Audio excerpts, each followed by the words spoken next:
and sent them to collectors, friends, and family. The artist captured 180 scenes over the course of a year, perceiving her work as halfway between painting and a photographic tradition. And today, Cynthia Daignault is discussing the making of these memories and sharing the indelible images with us as she reads from her written messages. And we hope that these messages and these images will inspire you to create your own keepsakes, which we will encourage you to share on social media. And later on, we can tell you how to do that. I just want to also, let's see, I have to get back onto the Zoom. Here you all are, okay. Want to tell you a little bit about what's coming up. How are we doing with the waiting room? I think we're still letting people in, Olivia? As of right now, there's no one in the waiting room. And we are live on Facebook. Okay, so awesome. So once again, welcome to our Facebook audience. Welcome to our Zoom audience. Those of you who are with us on the Zoom call, you've been muted upon entry, but we can see your smiling faces unless you turn off your video. That's up to you. Just be warned that we can see you unless you disable your video. I am just so pleased to welcome you, and I wanted to tell you a little bit about what's coming up later this month. Following Cynthia's program today, just this Wednesday, the 18th at 1:30 in the afternoon on Facebook Live, we have a virtual road trip with Librado Romero. The artist Librado Romero has an exhibit that just opened, which really complements landscape art and virtual travel. It's called From the Desert to the River. And Librado will be with us live in the galleries, starting his road trip through the images in landscape art and virtual travel with Cynthia Daignault's Light Atlas, and making his way around the gallery and ending up in his exhibition. And that's going to be at 1:30 on Wednesday. We then, on the 22nd, have The Healing Power of Rue, Rosemary, and Basil coming to us from Mexico live with Mexican environmentalist Agar Garcia, and she will be talking about the healing powers of nature, focusing on traditional folk remedies made with those 3 herbs. And then at the end of the month, over Thanksgiving Day weekend, we have our holiday kickoff with virtual and in-person programming of all sorts. And we invite you to check out our calendar to see what's on that week. One special event will be the premiere of our holiday star show, our planetarium show, out in our courtyard on Friday afternoon. So we hope you will join us for our future programs. Now back to today's the matter at hand. I'll give you a little introduction to our guest, Cynthia Daignault. Cynthia, who hails from Baltimore, Maryland, has presented solo exhibitions and projects at many major museums and galleries, including the Metropolitan Museum of Art, the Crystal Bridges Museum of American Art, Mass MoCA, the Modern Art Museum of Fort Worth, the Brooklyn Museum of Art, and White Columns.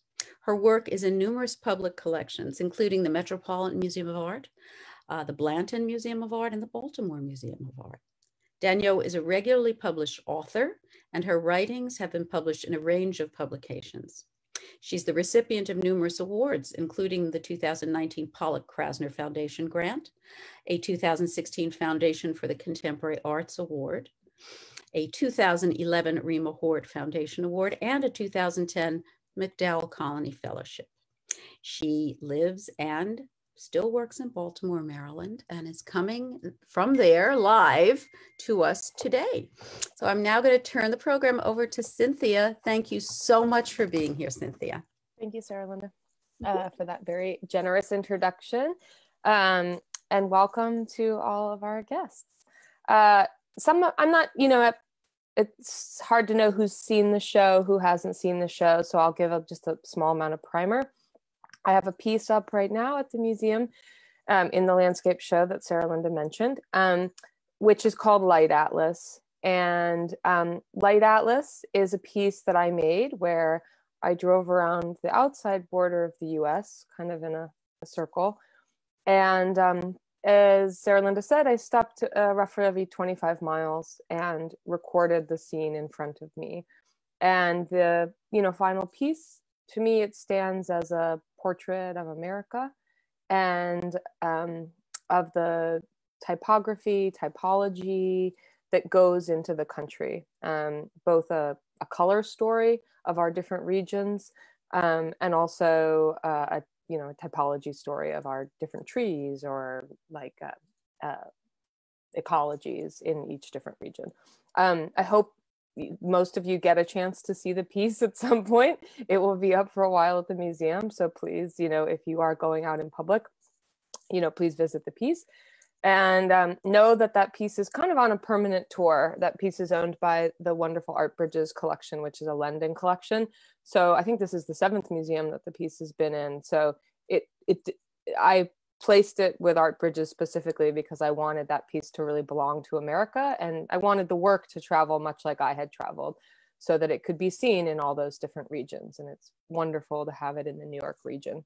If you're not able to see it, there is also a book, and some of what I'm reading today is in the book. So I'll just mention it. This is the book, Light Atlas, which is a catalog, 1 per page at full scale of all the paintings in order in the piece. So you can kind of take your own journey through America in the book. There may be copies online. I'm also going to do a release of a bunch of copies right after Thanksgiving on my Instagram and my website. So if you've been looking for a copy, I just actually got a bunch that I'm going to release right after Thanksgiving. So keep an eye out, and you can always email me and I'll set one aside for you. I do have, I think, a bunch that are coming. Okay, great. So for this program, because you can see that piece at the museum, I wanted to give you something else that you can't see, something special. And as Sarah Linda said, concurrently with making that piece while I was on the drive, I was also doing a secondary piece, which was I was writing postcards back to collectors and friends and family, and they were painted postcards. So I was making small paintings. They were 5 by 7 of the sites that I was seeing. Obviously, on that route, I passed all kinds of famous sites or national parks or art objects, and I was writing responses to the things that I was seeing, to the landmarks I was seeing, and making paintings and sending those back in real time as a digest of what I was doing, which is very parallel to the great Hudson River School painters or George Catlin, who, when they were making their famous works of, Catlin up the Missouri River, or the Hudson River School groups out to Yosemite, they were also sending letters back and pictures back and sketches back. So I wanted these to function like that, my kind of, digest back to people. And those writings really do, function as a diary or as a kind of like a thought collection of what was going on while I was making that piece, and they do stand together. So I did publish a lot of that writing in the catalog, and I wanted to share that today with the images of the postcards. So I'll be reading the back of the postcard, and you'll be seeing what was on the front of the postcard. And, these are special because these are never shown. They were never exhibited because they just went right to the collector. So these 180 so of these postcards that I made, 180, live with people all over America and the world. Some are globally. So it's, they'll never be back together. They've all been sent, to the 4 corners of the world. So this is a chance to kind of share that project with you all, which stands in parallel to the project that is currently at the museum. Okay, great. And I'll read for, 40 minutes or something, and there'll be time to ask questions. So, feel free if you've got questions, not just about this reading, but certainly about the piece or about my practice. I'm here to answer whatever, and I'm happy to answer any questions that people have. Okay, great. So I'm going to share my screen with you so you can see the postcards as I read.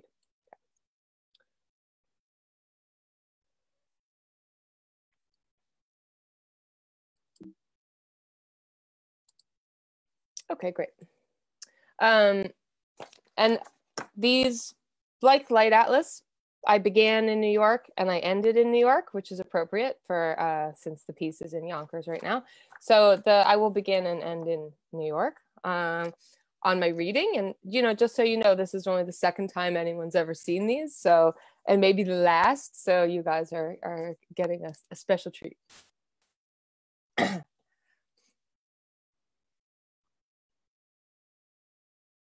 It's morning at the top of the Empire State Building. Looking out past New York into the heart of America, I think to myself, someday they'll take this building down. I'm not sure how one demolishes a skyscraper. Brick by brick or in a downward plume of dust and dynamite? Will it happen in my lifetime? No building can last forever, even buffeted like a dead tree by concrete or wires. But how much longer does she have? Years ago, I worked in the lobby for a couple days, all dreams, in an Irish pub where I carried food to tourists. Today, I find myself back again, on the 86th floor, looking out into the receding infinity.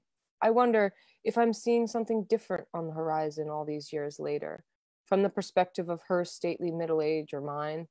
And it occurs to me that she and I, and this particular view from this particular angle, are all impermanent.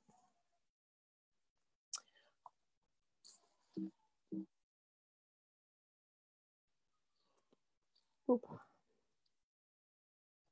I've been walking around the ground. Oh.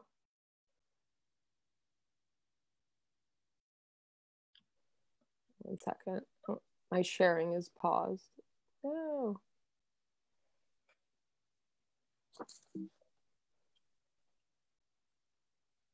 One second, guys. My sharing got paused. Let's try that again.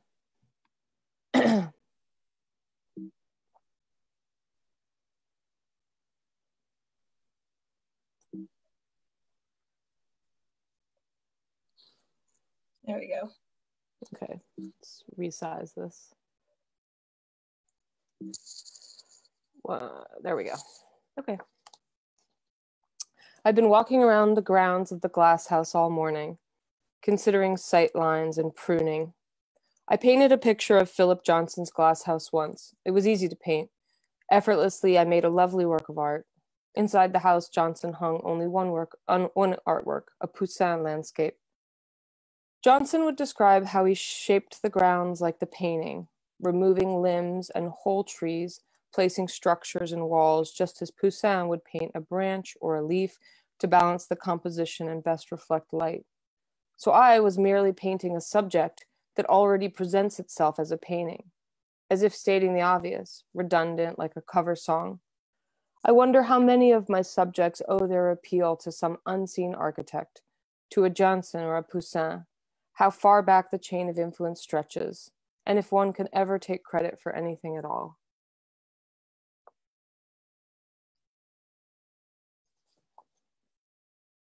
Begun in 1965, Empire State Plaza in Albany is one of the most expensive government architect projects in U.S. history, costing over $2 billion. Mies van der Rohe said, "Architecture is the will of an epic translated into space." Viewed as such, the plaza displays all the idealism, utopianism, and wealth of mid-century America. It has more Carrara marble than any other site in the country, yet it is often empty, a grand temple for no one. Beneath the plaza, there is a long underground corridor where civil servants trot back and forth to the Capitol, avoiding the cold winds of upstate New York. To decorate that long hall, the state purchased hundreds of paintings in just a few short years. The collection is a time capsule of New York galleries in the 60s, monumental works of late abstract expressionism, long forgotten Robert Motherwell's, Ellsworth Kelly's, Joan Mitchell's, and Jackson Pollock's, each covered in a comic layer of dirt and stains, soda splatter and hand prints, paintings whose idealism, like the plazas, like the country's, is self-conscious in the face of time and decay.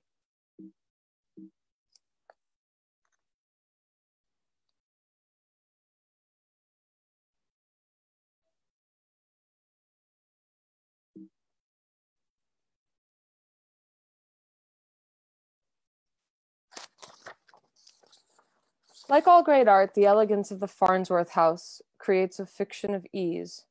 Yet there is nothing easy about the house. In fact, its construction caused such conflict that once finished the architect Mies van der, and the owner would never speak again. To live in the house is to live on a ship constructed from idea and form, not practicality or function.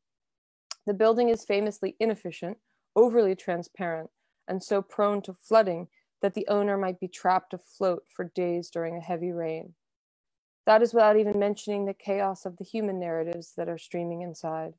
Minimalism on the surface and complexity within. It makes me wonder if we are often fooled by appearances into wishing that art and life should go smoothly.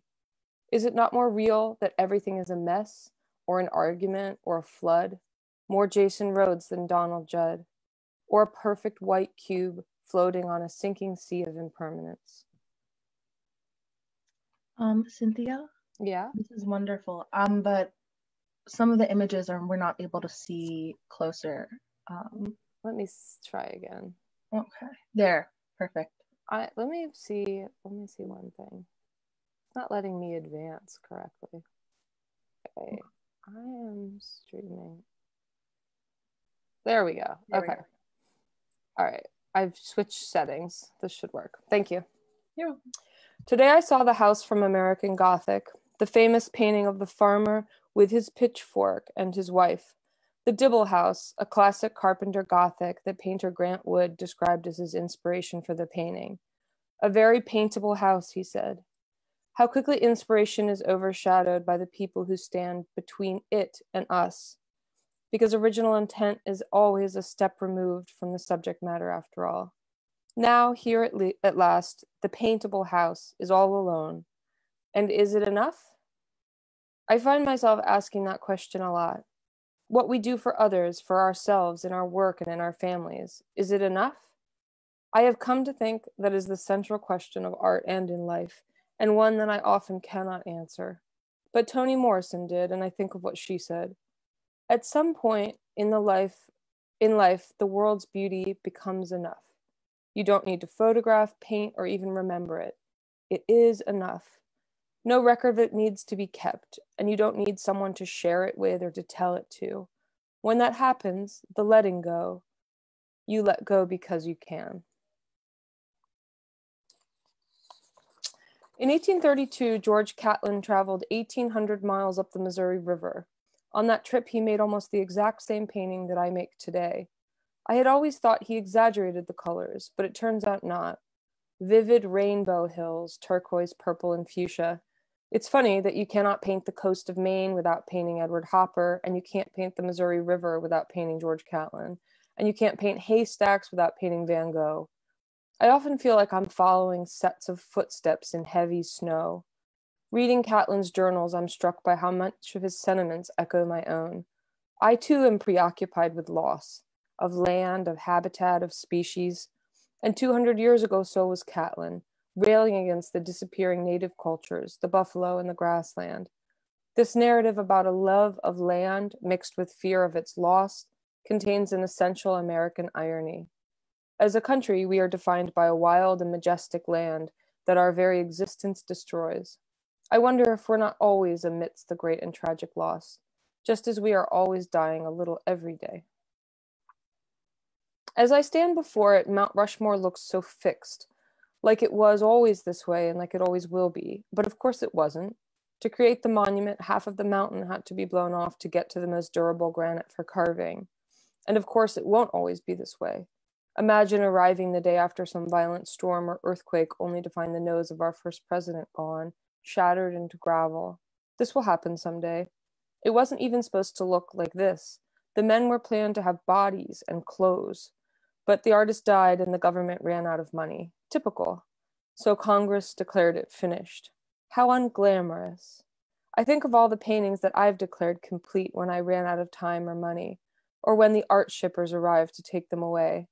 How the end is a movable line, and even when I'm done, wind and rain will still get to have their way. Today I went looking for the majestic mountain goats that populate Glacier National Park in Montana. I really wanted to see one, but I did not find any in the park and I left quite disappointed.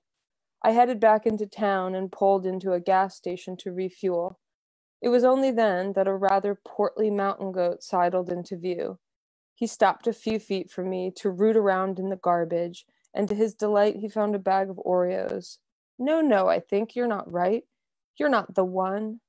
No doubt this is a parable about love. We're all waiting for the goat, and if we're patient, the goat might come. However, when at last he comes, we might fail to recognize him when we see him, fat and shabby, rooting through the garbage in the parking lot of an Exxon. Driving through Washington State today, the scenery becomes so monumental that I find myself yelling at the windshield. Come on, are you kidding me? Now you're just being ridiculous. I wonder how many more Americans will experience such comical awe, as fleeting as the landscape that engenders it. It's the last page of The Great Gatsby, right?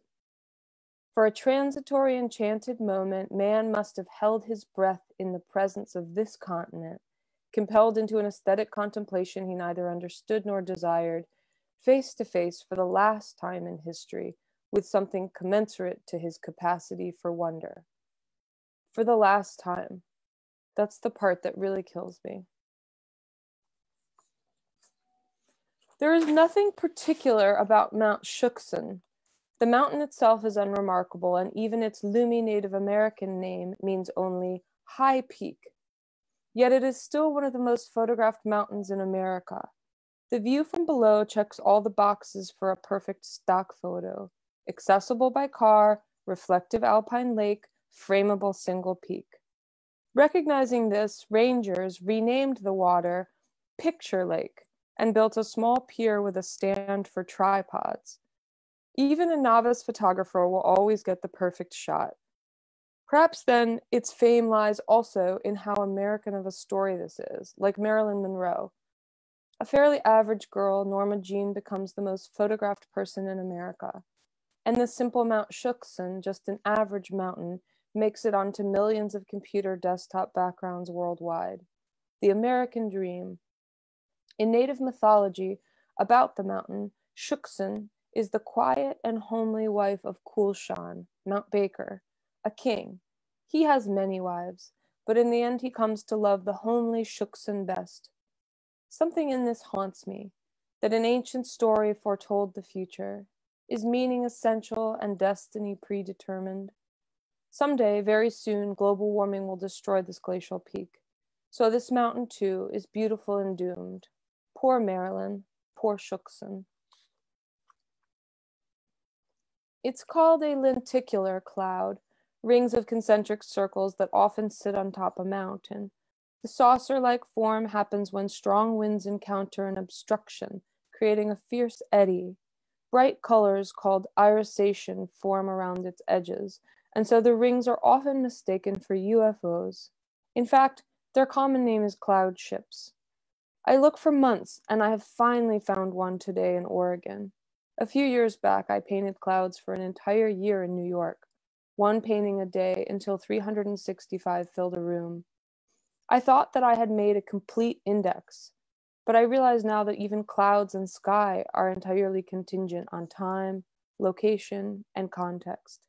There can be no comprehensive index of anything in this world, when the world, like the sky itself, is both infinite and constantly shifting. A catalog then is an absurdity, and infinity is a trip. I am here at Crater Lake in Oregon during the height of a long drought, and much of the talk is about how the Earth's warming is destroying its trees with new infestations of pine beetles. I too am fighting a battle at my own home across the country in Maryland against the elm bark beetle, the unwitting agent in the spread of Dutch elm disease, which has decimated over 80% of the elm trees on Earth. Despite constant attention, experts, and large sums of money, I too am losing. I remember a book, The Botany of Desire by Michael Pollan, where he describes that we're in the middle of an epic war between grasses and trees.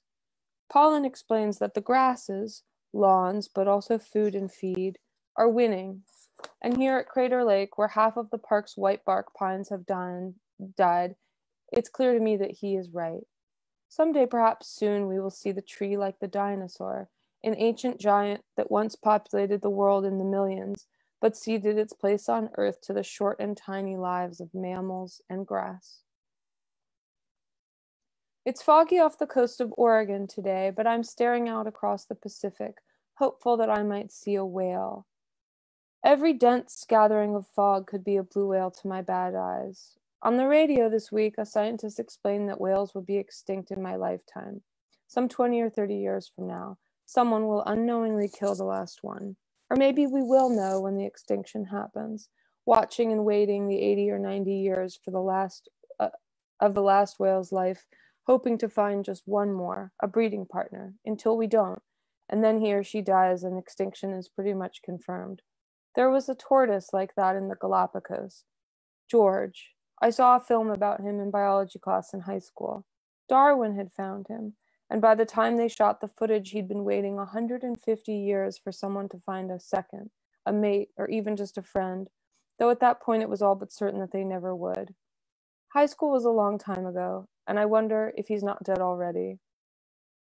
Today there are a few thousand blue whales, and I sit atop this cliff on the coast of Oregon, thinking about their songs and hoping that I might see one.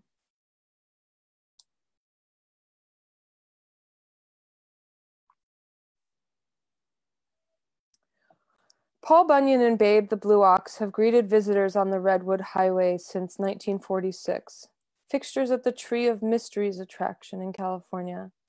However, this is the second Babe and the third Paul. Heavy coastal rains eventually fell all Pauls and all Babes. Each time one is destroyed, the other may spend years alone, as Babe did between 1950 and 1961. As recently as 2007, the 1,000-pound head of Babe collapsed and rolled into the parking lot. Today I find that Paul has lost an arm, his right, which would normally be waving a friendly hello to visitors. No plans exist at this time to replace it. There must be some kind of metaphor or contextual irony in an axe man who has lost his axe arm.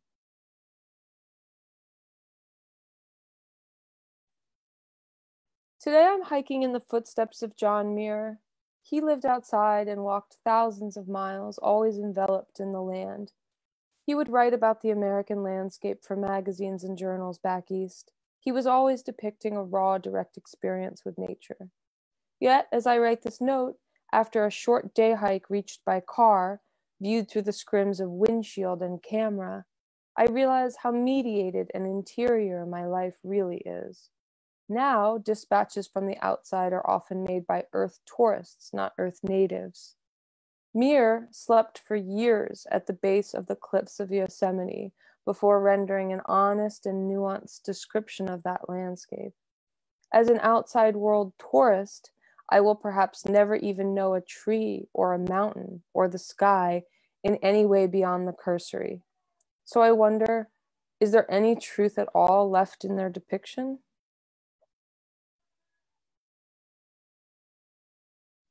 Half Dome in Yosemite is often lit by a pink glow, yet today it's not the sun, but a massive forest fire that casts eerie beams of pink across the granite. Everyone is talking about fires. I remember my grandfather told me about visiting Yosemite in the 1920s to see an annual event called Firefall, when a large bonfire was pushed over the edge of a cliff, creating a waterfall of flames. I think there was such a slim moment in time when for a few short years nature didn't feel like an amoral harbinger of death, a moment of delusionary mastery when we felt powerful enough to push a fire into a forest. Now we cascade back into the primal reality that nature is an omnipotent and eternal. Fire and rock will remain long after we are dead and gone.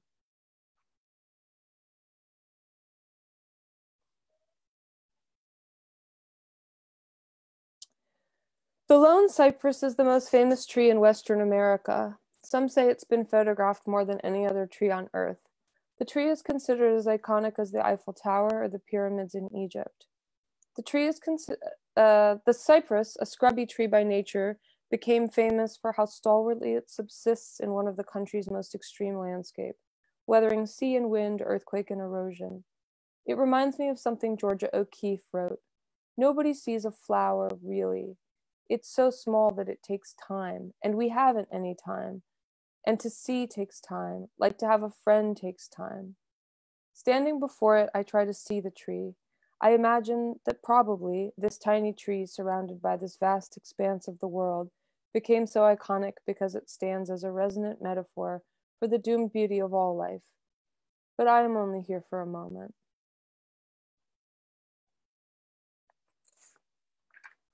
The Eames House, also known as Case Study House Number 8, is a masterpiece of 20th century design. Charles and Ray Eames conceived and built the house to serve as their home and studio, nestled in the Pacific Palisades. Originally, they had designed a large house that would intersect the property's meadow, centrally sited on the land. Plans were drawn and the materials were ordered, but due to a wartime shortage, they had to wait almost 3 years for their steel beams to arrive. Over those years of waiting, they leisured at the house and spent long hours in the meadow, picnicking, shooting archery, relaxing, and considering. When the steel finally did arrive, they radically changed the house to sit unobtrusively at the back of the property, leaving the meadow completely undisturbed. How often we charge forward with the best of intentions. How rarely we get the time to consider the full repercussions of our choices. How many contemplative meadows have I destroyed in the name of expedience? T-Rex lived 66 million years ago. The age of dinosaurs was 180 million years long, with Stegosaurus living at the start, never overlapping with T-Rex. More time separates the Stegosaurus from the T-Rex than separates the T-Rex from the human. All humanity, me, you, our evolution, our many histories, has been lived in only the last 200,000 years. And in the past 30 seconds, since I started reading this, more pictures were taken than in the entire 20th century. What abstraction time and numbers are. Perhaps it's often enough to say that there was once a thing called T-Rex, that we never met, but that as I drive by his likeness on the highway east of Palm Springs, I am reminded that one thing we have in common is that I too spent time on Earth. My own time here is both everything and nothing all at once. Graham Parsons died in Joshua Tree. I saw an interview once where Keith Richards said that every junkie has a moment when he sees the light and can either walk forward or backward. Keith says that he saw the light many times, but always chose life over death, that dying in that moment is a choice. Keith is convincing. After Graham died, his friends, the Hells Angels, stole his body, and they set it afire on the side of the road.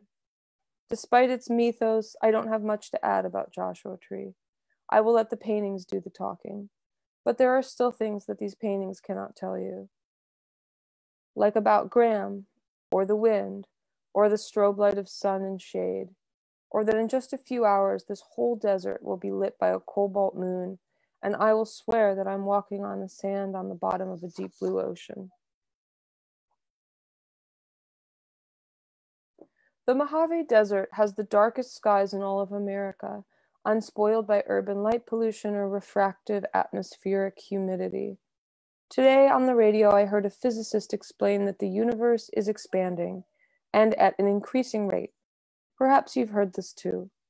However, what I had never understood was that as the years go by and all the galaxies around us drift further away, the other planets and stars will eventually be so far off that the light from their suns will no longer reach the Earth, meaning our stars, all the stars above us in the night sky, will be gone. If life still exists on Earth, future people will look up and see only blackness. At last, truly alone in the universe. Perhaps books will survive, detailing ancient wisdom about other planets, galaxies, and suns, but it will be something that can only be accepted on faith.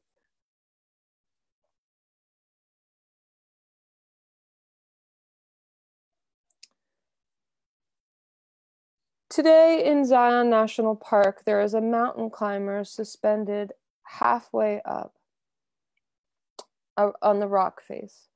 I hear he's going for a record. He pitches a small yellow tent no bigger than his body and will spend the night in that tent, balanced against the cliff, held only in place by his knots and ropes. I cannot imagine getting much restful sleep in such a setup. I try to think of a time when I've been that vulnerable or exposed. During my own birth, perhaps, but since? Certainly not. I often compare the practice of painting to a discipline like daily exercise or sport. Yet never for a painting have I been suspended 1,000 feet above the ground, pressed against the sheer face of a rock, with only a single rope to support the entire weight of my fragile body. It seems all metaphors can only go so far. In Arches National Park, I'm surprised by the hordes of photographers. Hundreds of people crowd into just one spot to get the perfect shot. It's a phenomenon I have seen at every national park I have visited this year.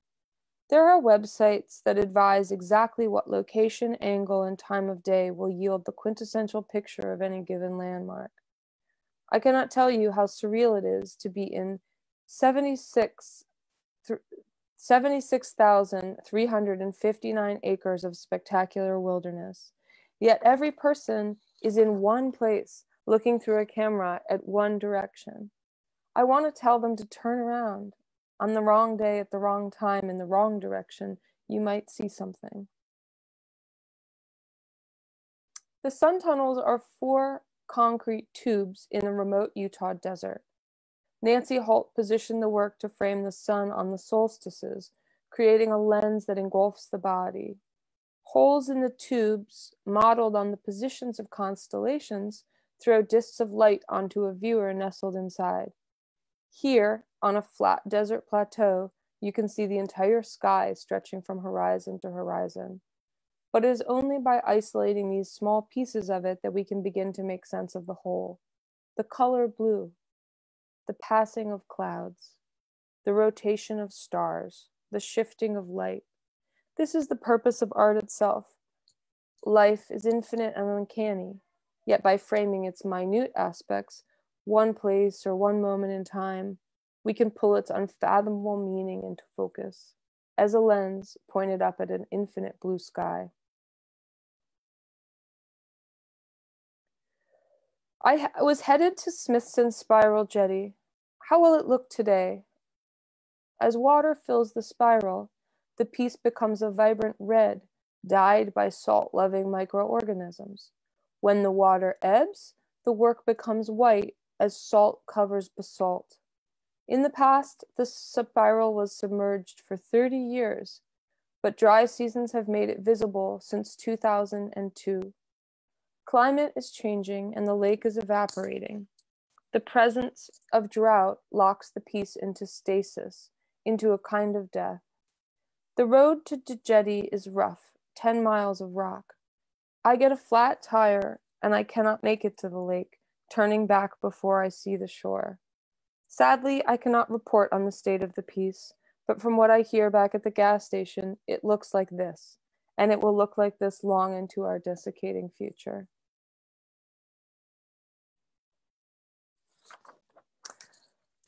Traveling, I notice my disappointment when I arrive at some long-awaited landmark only to find it shrouded in cloud and shade.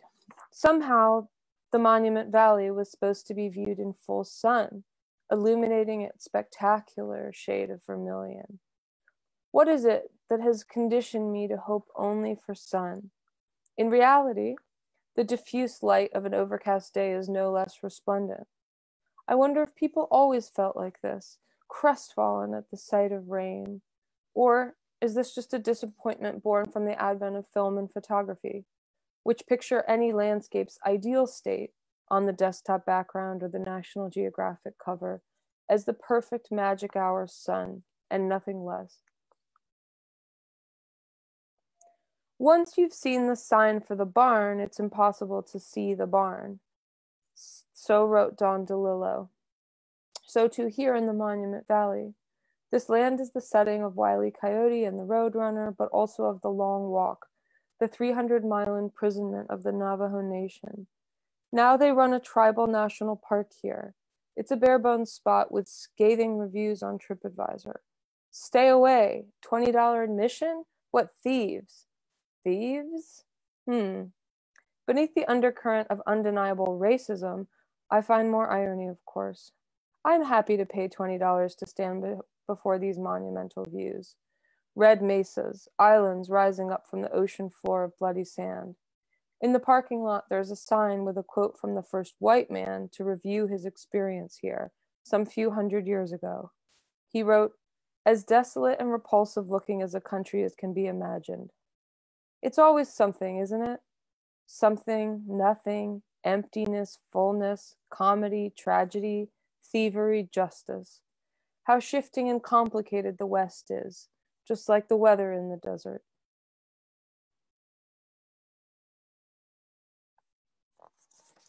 Standing here at the edge of the canyon, I remember something that the artist Jason Moran said.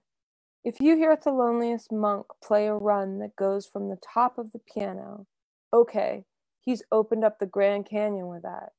Here's the river that's carved in this entire space that we call the Grand Canyon. I like thinking of the river as an improvised solo, coming down from the highest notes in the distance to the basiest core of the earth. Trickle down, stop along the way to sound a note where the water bends. A melody cleaves the world in two, noise from silence and structure from chaos.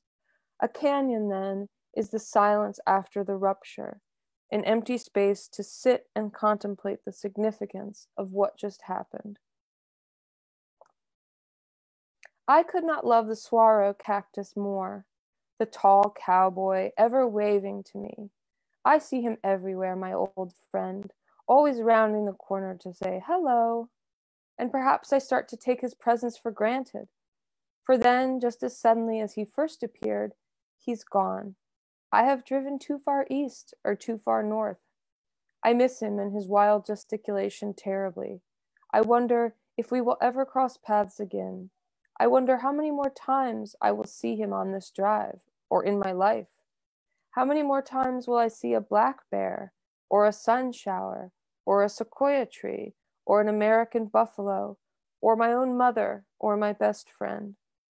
It's all desert until it's not.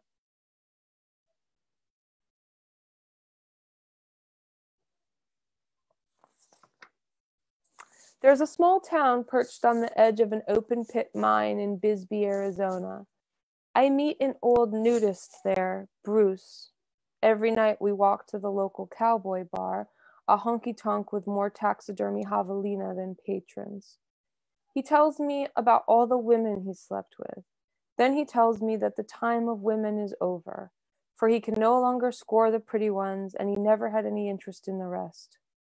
He's the very picture of the sad loner at the bar with his whiskey and his memories.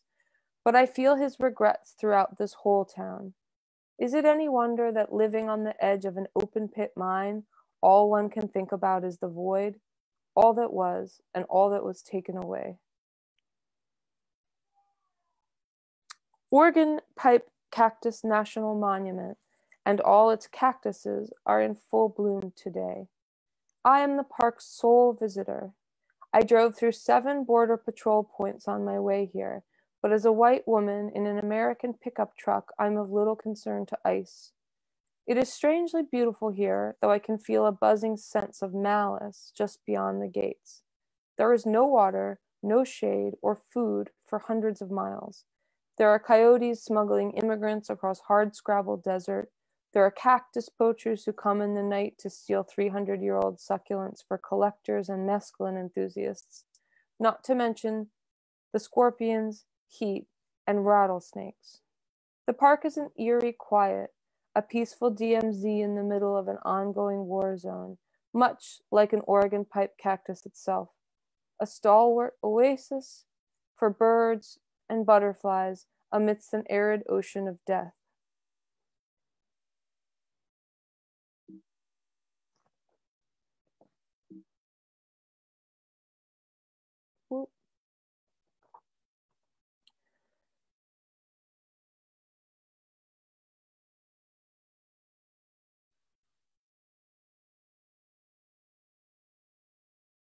Today I'm visiting the main building of Judd's Armory, converted to hold his 100 cubes. I find the building replete with leaks. There are myriad Tupperware containers placed to catch the water, as there seems to be neither the money to fix the leaks nor the money to buy proper buckets. Falling water makes a lot of noise. Dropping from such a height into these different sized containers, the sound of varying pitch and frequency reminds me of Steve Reich's clapping music, polyrhythmic and atonal. The oddity of the many containers and their music has me convinced that perhaps this is a contemporary art installation. When I realize it's not, I think, how lucky we are that when we're dead, we're not around to see what time and other people do to our most beloved things. The Amarillo ramp was the last sculpture Robert Smithson made before dying in a helicopter crash at this very site. The ramp is both a prophetic trace of a tragic accident and also a tombstone growing soft with the rain, just as a headstone erodes, forgetting the names it was tasked with remembering. For a time, the piece was neglected, but now a group of local artist volunteered to keep the site in a resemblance of sculpture, cutting off plants and mesquite to reveal form, fighting a losing battle against the passing of time. Smithson gave his works over to entropy, but I wonder if he could have predicted the chaos of remembrance and love, of people, even strangers, unwilling to let a pile of rocks rejoin the earth. Not quite yet.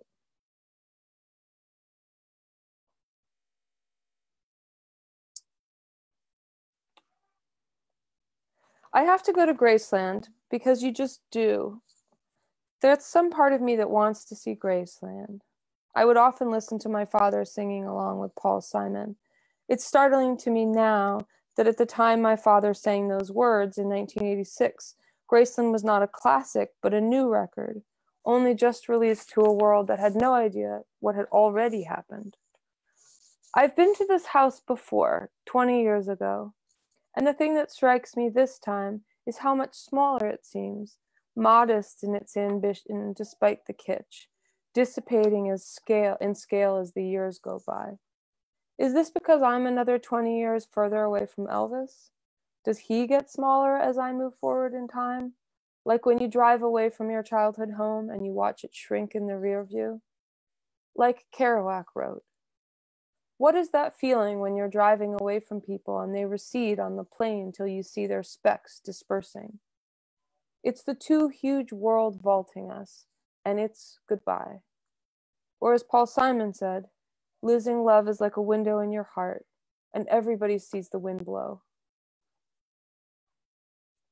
The angel oak is the oldest tree in Eastern America, having lived over 1,500 years. Folklore says that the ghosts of slaves appear in its branches as angels, giving the tree its name.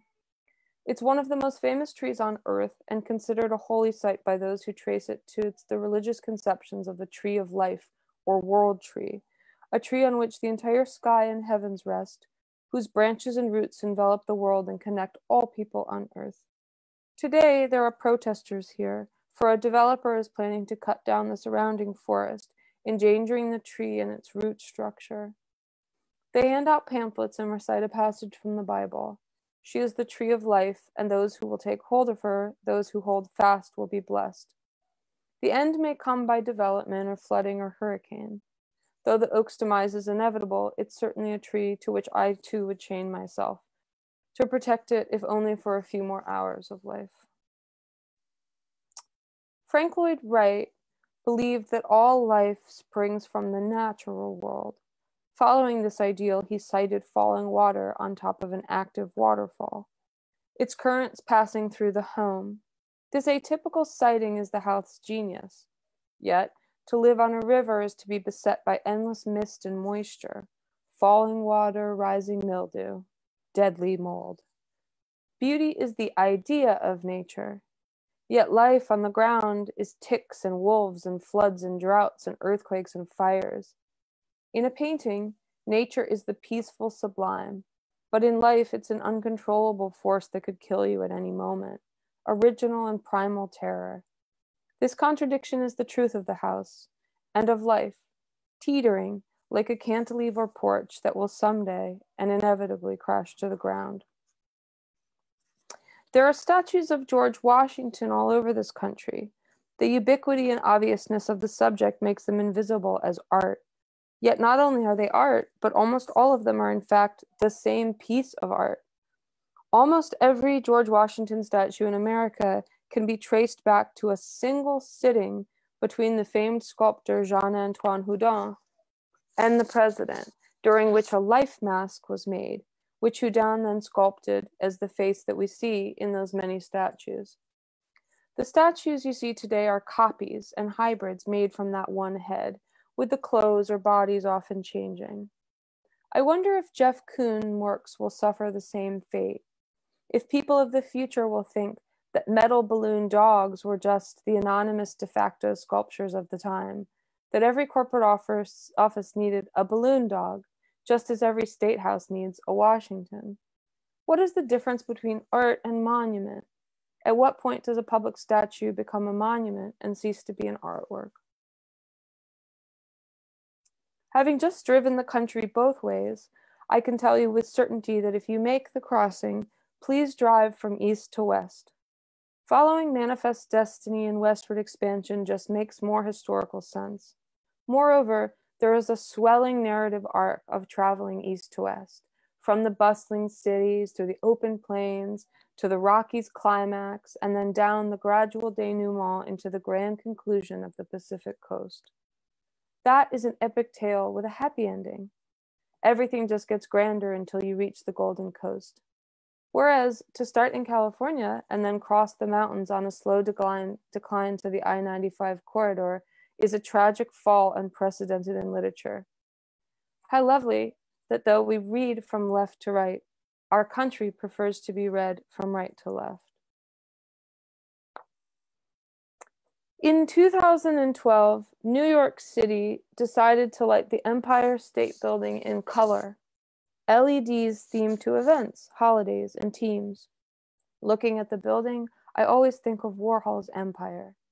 To make the movie, Warhol pointed his camera at the building, shooting hours of grainy black and white 16mm film.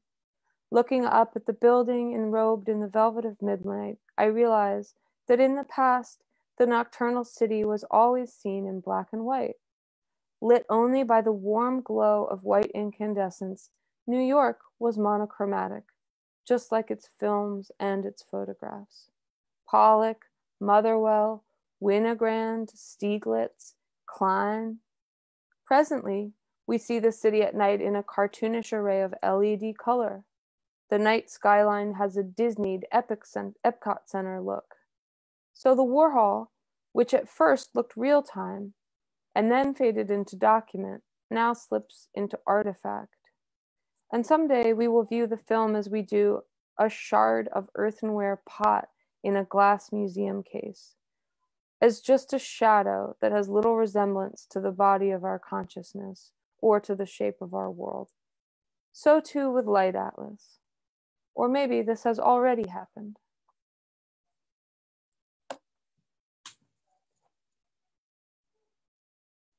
The end. The end. Thank you so much, Cynthia. That was incredible. So that was, let's see, that was a little section of, as I said, the writing that I did when I was making the Light Atlas, which kind of gives you like an idea of like things I was thinking about while I was making that piece, some of the ideas connected to the piece. I'd love to open it up to any questions. And like I said, doesn't have to be about this, the writing or this postcard piece. It could be about anything you want. So I'm here. You have my full attention. All right. All right. So if you guys want, all right. So I'm going to ask Meadow to unmute, and she has a question, it seems. Thank you, Meadow. Hi. I think you guys can hear me. Yeah. Yes. Hi, Cynthia. I cried through that whole thing. Oh, me too. No.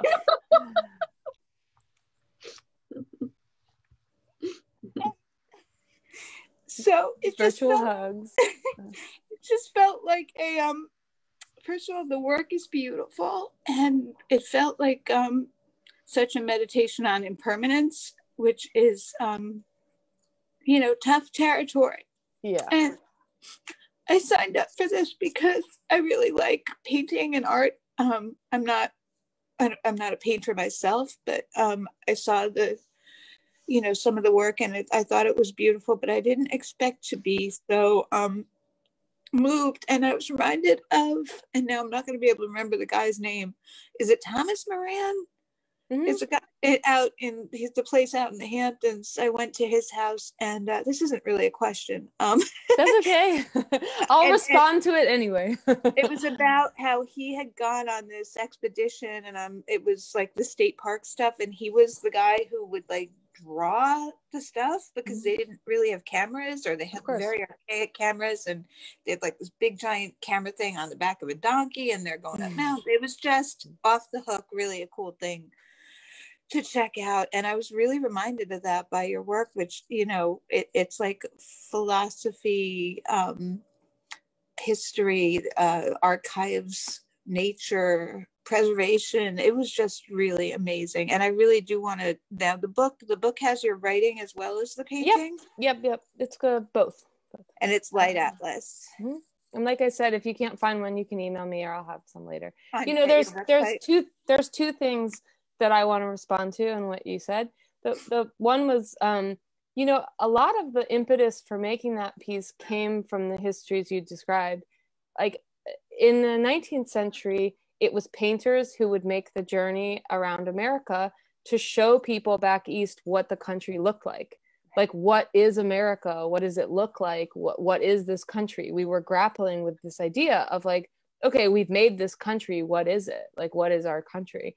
And the Hudson River School painters, or George Catlin, they would take these trips across the country, and they would make sketches, and they would make paintings, and that started forming the idea of what the country is, like how we think about our country, who we are, where we live, came from these early paintings. And then in the 20th century, with the advent of photography, a lot of that traveling suddenly became the role of photographers. So, early on with people like Ansel Adams or Carlton Watkins, but then in the mid 20th century, it was Eggleston and Robert Frank and Stephen Shore, all these photographers who would just drive around the country taking pictures of American life. And they really took on the role, not just of showing us what the country looked like, but defining what is American life, like what is American culture. And these works became theses on who we are. Who are we? Where do we live? And, there was another shift that happened in the 21st century, when suddenly everyone has a phone, everyone's a photographer, right? Everyone has a camera, and it put photography into some kind of crisis. Like, well, no one needs us, no one needs a photographer to travel around the country.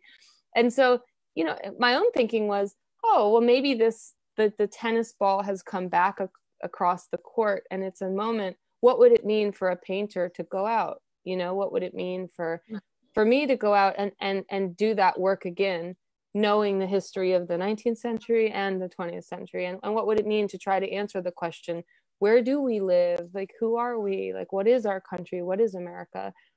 And, that segues to the other comment you had, which is, there's something in America to me in the idea of it, this like essential contradiction, which is that the country defines itself through all of these artists I just mentioned. The country defines itself by these majestic, beautiful landscapes. That America is synonymous with these ideas of the West, right? And these really like incredible vistas, the land. This was this unspoiled, incredibly magnificent land that we happened upon or took, like more specifically. But we've defined ourselves by that natural landscape. But our very existence as a country destroys that landscape, So what's interesting is there's this marriage of extreme beauty and loss that are at the center of the country. And that's something that is part of the identity of America and something we grapple with. And it's interesting because it was there from the start, like reading Thomas Cole's writings or George Catlin or these people who were going out in the 1800s to do the same thing I did. They're writing about all the same thing. They're writing about the loss of the trees and the animals and the buffalo. And it really made me feel like that story of like the loss in the country and the beauty, that the way we understand our land, but also the way we understand America, that rub between the idealism that the country represents and then the darkness of our history. That's something we're grappling with now. Like, America is a beautiful idea, but its practicality is also horrific, and we live kind of in between those two states, like awed by the beauty of our country, like the land and the idea, and horrified by the loss that goes hand in hand with that. And to me, it's not one or the either. It's like a shimmer, it's like an aspen leaf that's blowing in the wind, that we shimmer between two states. And the piece became a lot about that for me, that I wanted the piece as much to be about the celebration or beauty of the country, but there's also a real sadness in the piece that I hold inside me, like when I was making it, or just living in the country, and that those two states are intrinsic to us. So yeah, I acknowledge your sadness and I share it. Thank you. Yeah. Anyway, thank you. Thank you. We had a question on Facebook asking you to comment on the title Light Atlas. Oh yeah. Sometimes titles I go back and forth for like months on them, and sometimes I just like get them like a lightning. This one I knew before I made the piece what it's before I got in the car to do the drive, I knew what the title would be. I wanted the piece to be connected to this idea of an atlas, an atlas which gives you information about some kind of information about a geographic location. And the idea that this was a light atlas, to me, is what the piece depicts, that, moving through different times of day, it is this compendium about light, about, different colors of light, and the shape of light in different places, or the intensity or the hue, etc. But that really, because the piece, I'm moving through those different regions, it almost is like a color wheel of the country. Think of the country that way, like the Northeast is, when you look at the piece Light Atlas, it and especially when it's hung in the museum, it's hung in a grid, but especially when it's hung in a line, you really see this color wheel, which is like, it moves through the green of the Northeast, and then the Midwest, and then in come all these red barns and deep green fields. And then you're in the Pacific Northwest, where like you have the gray sky comes in, I'm skipped like the purple of the Dakotas. And then you're in the desert with these oranges and these like incredibly almost teal like skies of the Southwest, and then into Texas and this sort of scrubby brownness at the bottom, and then the really verdant, rich, like lusciousness of the deep South, and coming around. That as you move through this almost color wheel of the country, it's a way to reduce the country to this abstraction of like, what it feels like, what this shared context of our land is.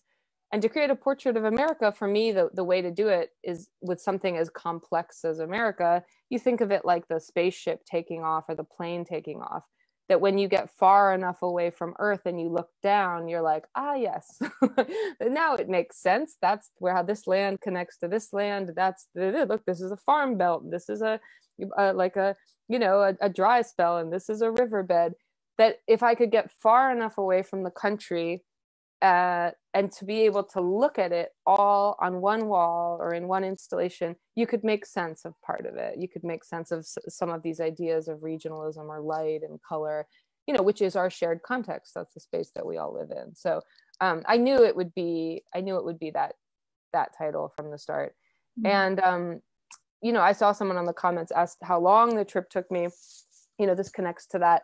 When I planned the trip, I really wanted, you'll see in the piece, I wanted it to be spring, just because it would have been a very different piece if I'd been traveling through winter, or if I had been traveling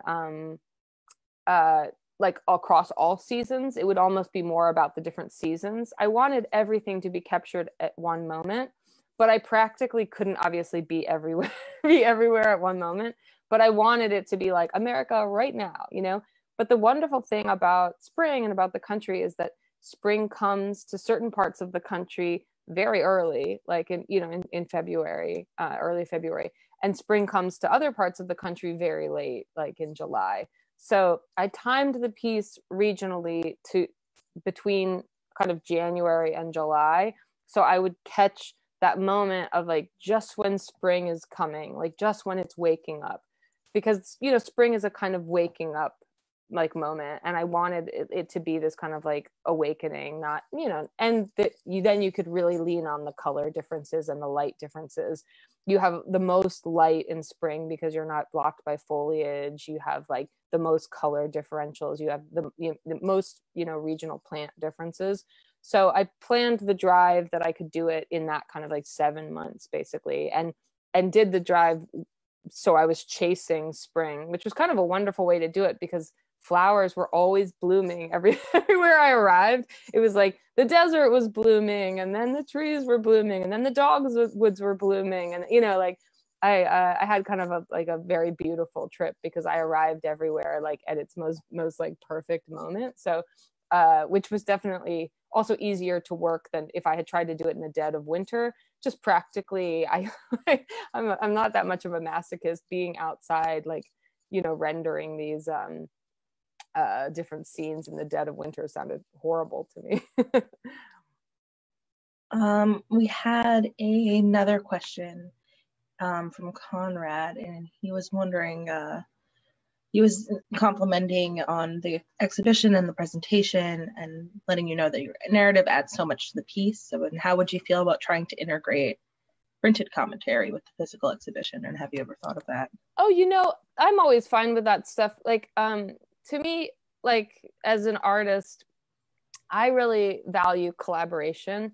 And I don't believe in the idea of the artist as the singular genius. And in fact, I actively speak out against that. I feel humans are a hive mind.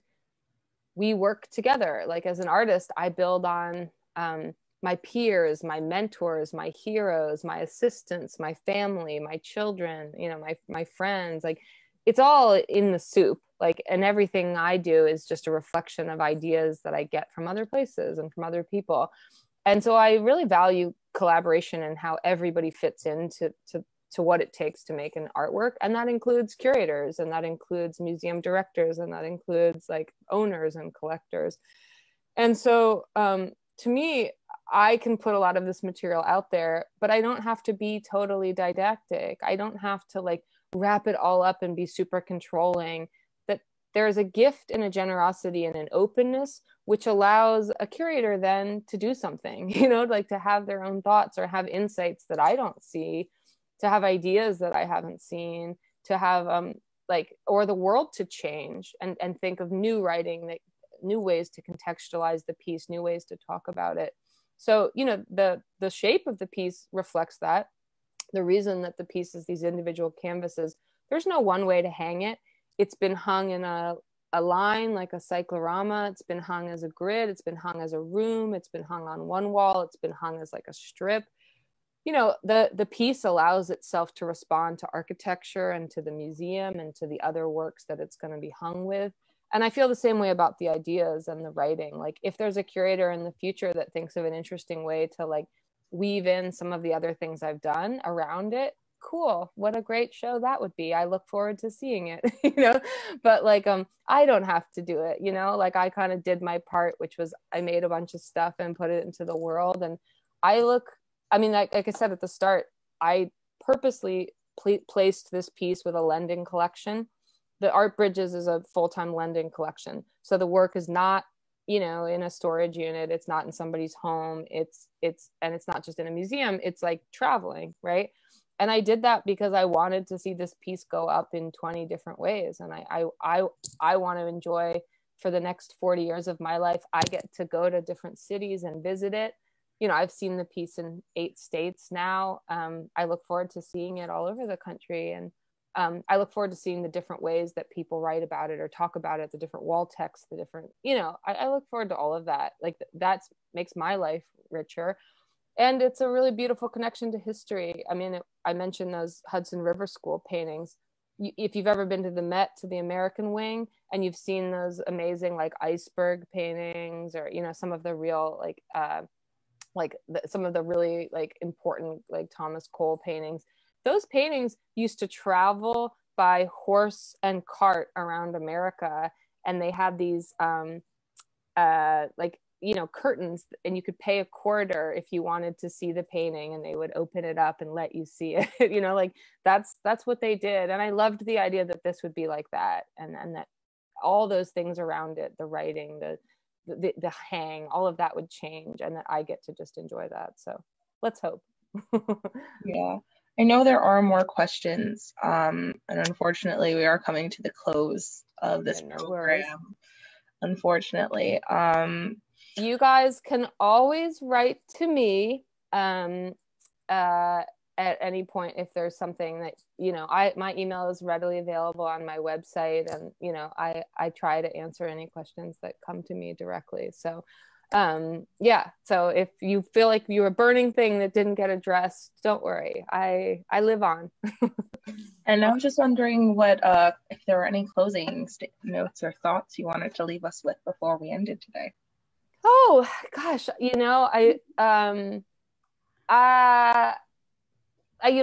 on the spot, I'll say I think that all of us are living in this kind of like crazy time with COVID, and one of the silver linings that I've found, and we've probably all found this, is a lot of us are at home or stuck at home or stuck in our context, but it has given me like a real intimacy with my context that I never had before, because I'm here so much. I'm so much more aware of like what birds come to my window, and what the like scale of what the shifts of the seasons are than maybe I was before.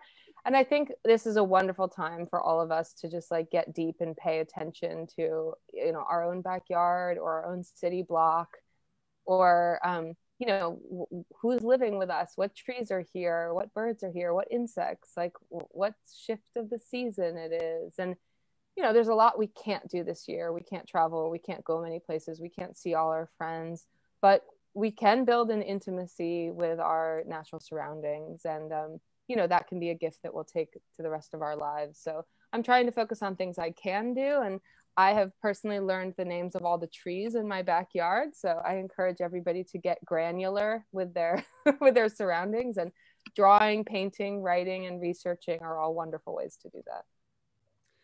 I just want to point one thing out, Cynthia, before I thank you from the bottom of all of our hearts for such an inspiring program.